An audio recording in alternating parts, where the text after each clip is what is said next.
A ver, pensemos un momento. ¿Qué significa realmente ser ciudadano? Es una de esas palabras que usamos todo el tiempo, ¿no?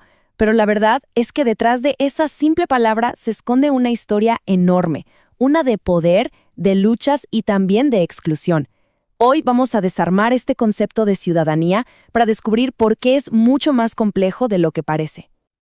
Bueno, arranquemos por lo más básico que se nos pueda ocurrir. ¿Qué es un ciudadano? Seguramente todos tenemos una idea en la cabeza, algo que ver con el pasaporte, con el lugar donde nacimos, pero como vamos a ver, eso es apenas la superficie. Si agarramos un diccionario, la definición es bastante directa. Un natural o vecino de una ciudad. Alguien que pertenece a un lugar. Sencillo, ¿cierto? Es un buen punto de partida, claro. Pero si nos quedamos solo con eso, nos perdemos la parte más jugosa, la que nos lleva al verdadero corazón del concepto. Y es acá donde la cosa se pone interesante. La raíz de la palabra viene del latín civitas. Y ojo, porque civitas no se refería a los edificios y las calles de una ciudad. ¡No! Se refería a la organización política de la gente.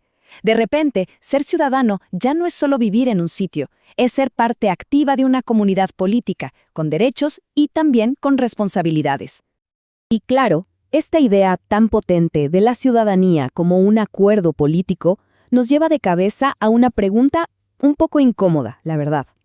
¿Qué pasa cuando, en la vida real, ese acuerdo no se cumple igual para todos? Aquí es donde la teoría choca de frente con la realidad y aparecen lo que podríamos llamar ciudadanías a medias. En un mundo ideal, los derechos del ciudadano deberían ser lo mismo que los derechos humanos. O sea, la ciudadanía debería cubrir no solo lo político, sino también lo social, lo económico, lo jurídico, todas las áreas de la vida de una persona. Pero, ¿qué pasa cuando la ley dice una cosa y la realidad del día a día es otra completamente distinta? Cuando los derechos no son iguales para todos en la práctica. Bueno, ahí es cuando aparece este concepto de ciudadanías restringidas o parciales. Para que se entienda bien, hagamos un ejercicio. Pensemos en el contraste entre los derechos de dos niños. Uno crece en una zona con buena vivienda, con acceso a oportunidades, a servicios de calidad, y el otro en una zona marginada con condiciones súper precarias. En el papel, los dos son ciudadanos con los mismos derechos, pero en la vida real, la experiencia de su ciudadanía es radicalmente distinta. Y esta diferencia, que quede claro, no es una casualidad, es el resultado de luchas históricas. Para entender cómo se peleó por ampliar esos derechos, vamos a viajar en el tiempo a un momento clave. La batalla por el voto es, sin duda, el ejemplo perfecto de cómo la ciudadanía plena es una conquista, no algo que se regala. Imagínense la escena. Estamos en Argentina, año 1826, en pleno Congreso Constituyente. El ambiente está cargado. Se está debatiendo una de las preguntas más importantes para una nueva república. ¿Quién tiene derecho a participar? O dicho de otro modo, ¿quién merece ser considerado un ciudadano con voz y voto? La propuesta que estaba sobre la mesa era tremenda. Excluir a los que trabajaban por un sueldo, a los empleados domésticos y a los soldados. El argumento, que como dependían de un jefe o de un superior, su voto no sería libre, sino que estaría influenciado por sus patrones. Pero entonces se levantó una voz en contra, la de Manuel Dorrego.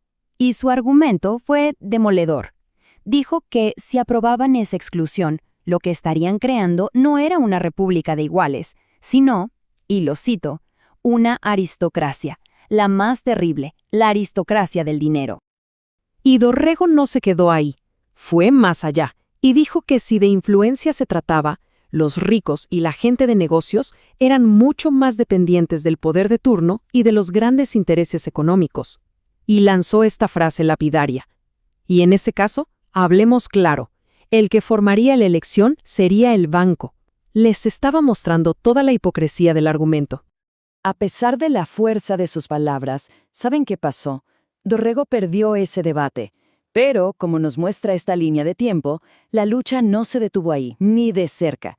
Tuvieron que pasar casi 100 años para lograr el voto universal para los hombres en 1912 y no fue hasta 1947 que las mujeres consiguieron ese derecho fundamental.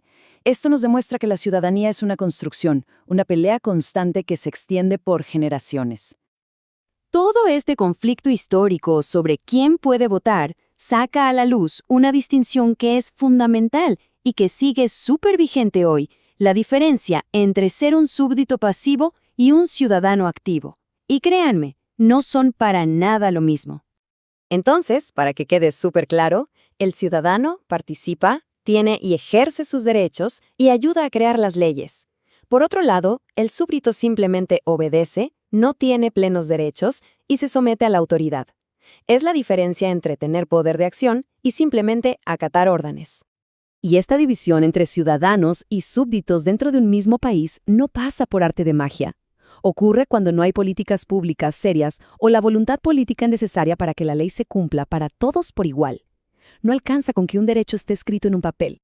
Entonces, si la ciudadanía no es solo un lugar de nacimiento, si se ha luchado por ella a lo largo de la historia y si siempre existe el riesgo de que se vuelva una experiencia a medias, llegamos a una conclusión inevitable. La ciudadanía no es un estado pasivo, es una acción constante. A ver, resumamos las ideas clave de todo este recorrido. Primero, ser ciudadano no es solo tener una dirección, es pertenecer a una comunidad política. Segundo, la desigualdad real crea ciudadanías parciales, donde los derechos existen solo en la teoría. Tercero, el derecho a participar es una conquista histórica contra intereses muy poderosos. Y por último, la verdadera ciudadanía exige una lucha activa y organización social para que esos derechos se hagan realidad para todos. Y para cerrar, nos queda una pregunta que creo que resume todo lo que hemos explorado. ¿Un derecho por el que no se lucha, que no se defiende, que se da por sentado, es un derecho que, con el tiempo, se termina perdiendo?